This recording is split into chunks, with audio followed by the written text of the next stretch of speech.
আজকে আমার খুব চাপ পড়ে গেছে। ওদিকের সব কাজ মাজ করে এসে কটা বাজে এখন, 12টা 15 বাজে, 12টা 15 বাজে। তা একটু রান্নাবান্না করে নিচ্ছি, বাড়িতে আজকে কেউ নেই তো, তা আমার একটু মুশকিল হয়ে গেছে। তাই ভাবলাম একটুখানি মাংস নিয়ে আসি। মাংসটা একটু ম্যাগনেট করে রেখেছি।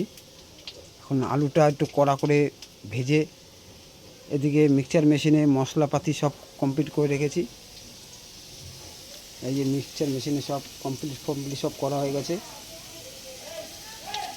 এখন আলুটা কড়া করে হচ্ছে, দেখে নাও,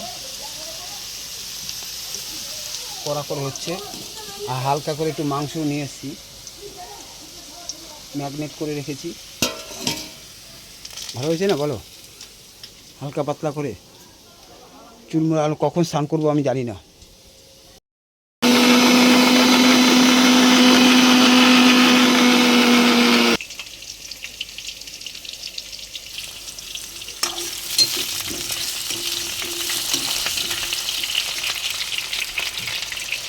আস্তে আস্তে গেলো আলুগুলো ভেজে দিলাম ঝপঝপ করে, একটুখানি কড়া করে ভাজতে হবে।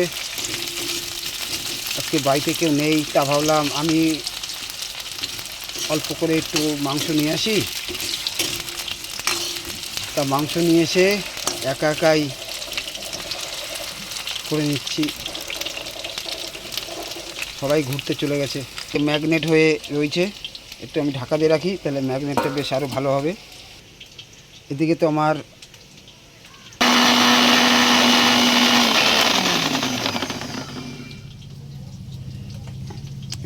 কমপ্লিট। দেখে নি একটুখানি কতটা, ও পেস্ট সুন্দরভাবে পেস্ট হয়ে গেছে।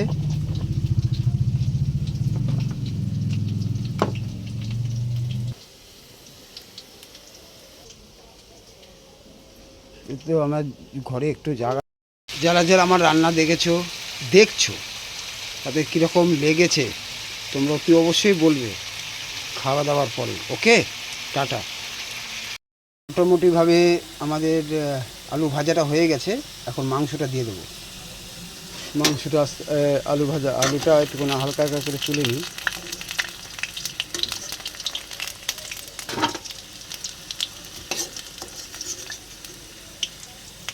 একার উপরে আজকে পড়ে গেছে পুরো চাপ, আজকে একা আছি।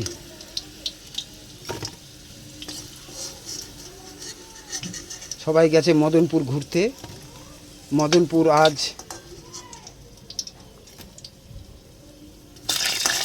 অনেক বড় অনুষ্ঠান, বুঝেছো? মদনপুর আজকে হচ্ছে কি অনুষ্ঠান জানো তোমরা? কল্যাণী মদনপুর। দেখি কতটা ছ্যাক মারে। ও বাবা রে, হালকা করে ছ্যাক মেরেছে, বেশি না। চাপিয়ে দিলাম হালকা করে।